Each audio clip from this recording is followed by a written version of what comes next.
Hi guys, back again. This is ghost story number 2. Alright, so the house that we moved to after the one I just told you about, it was a 2-story house. It was actually something that has been in my family. It was my grandmother's house, oddly enough. Very nice Victorian house, big, had an upstairs, 3 bedrooms up there, that sort of thing. Really, really nice. But it was really old and needed a lot of work, so keeping that in mind. Um, the house, even though I was a teenager at this point, and it's not that I was afraid of the dark, but there was something, I always felt like something was watching me in this house. And they say when if you feel like something's watching you, then obviously there's something else watching you. But it was weird because I would always have to, anytime I slept in my room, and mind you, I only slept in my room a few times a year for many reasons. Mainly because in the summertime it was too hot. In the wintertime it was too cold. There was no heating or air upstairs, and we weren't able to put it in up there. We were only able to do it downstairs and fix that while we lived there.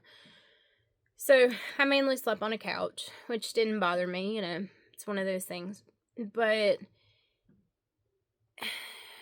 it was always like something weird would occur.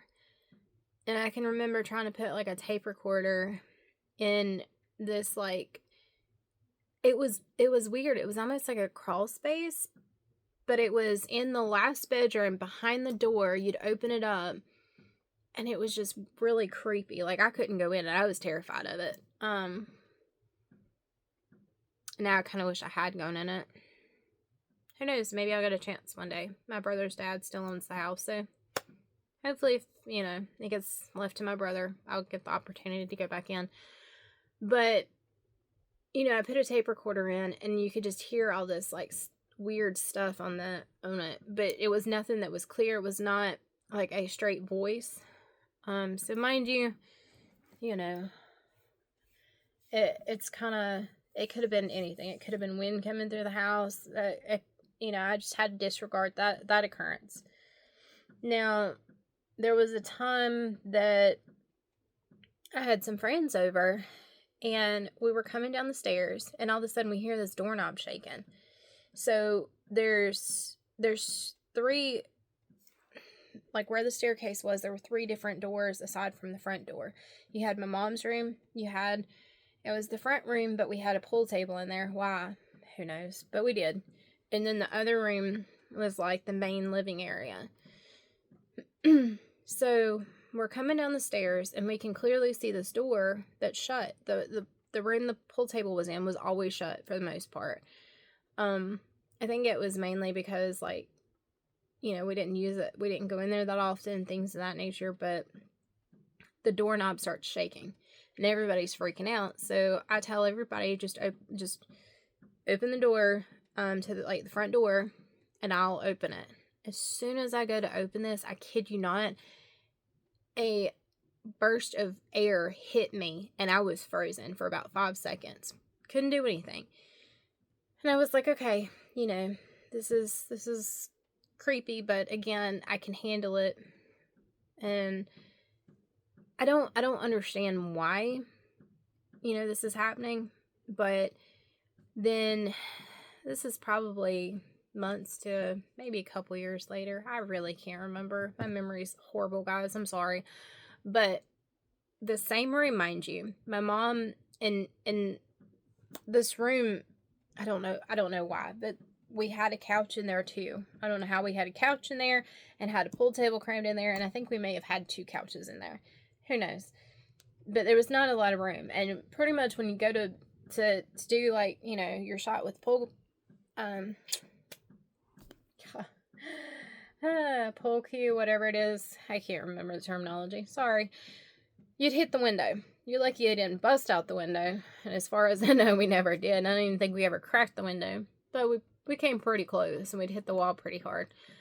So a friend of mine, her and I were there, and we were talking to my mom about what had happened and everything like that. And I don't think my mom really believed it. Because my mom's at the time, she was very skeptical. I don't know how much she believes now, honestly. But, we're still telling her the story, and and all this. Well, she decides that she's going to go to bed. So we get out of there because it's next to her room. We go across the hallway. We're going to listen to music. We, honest to God, I kid you not, we turn the stereo on. And we didn't even turn it up before we heard a loud crash. And a little detail I forgot to give you was this.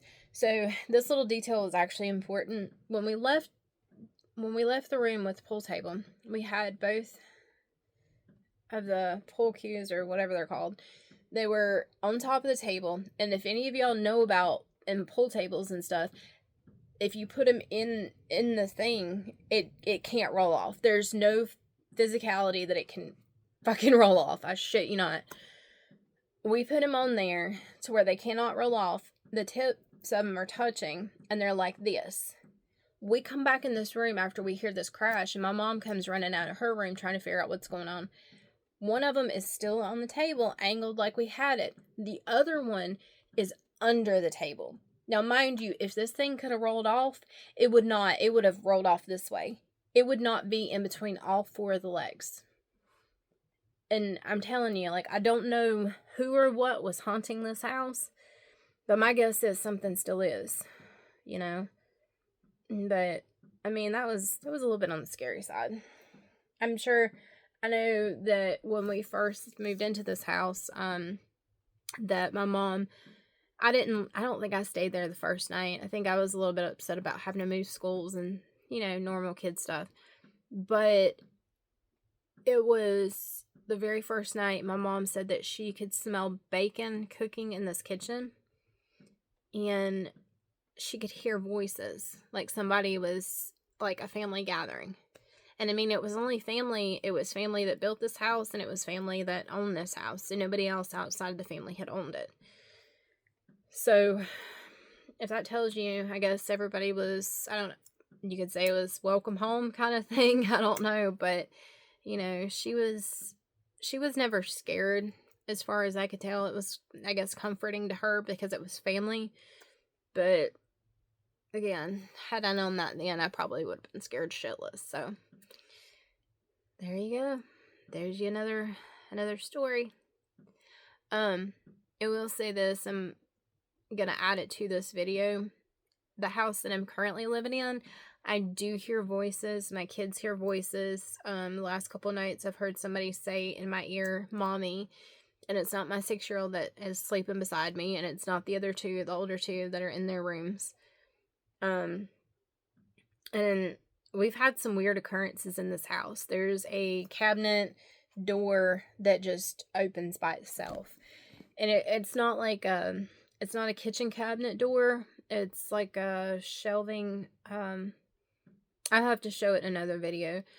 But we could close the door and we could jump up and down on the floor and nothing ever happens. People walk past it all day, every day. But every once in a while, you can just watch and the door will just open on this thing.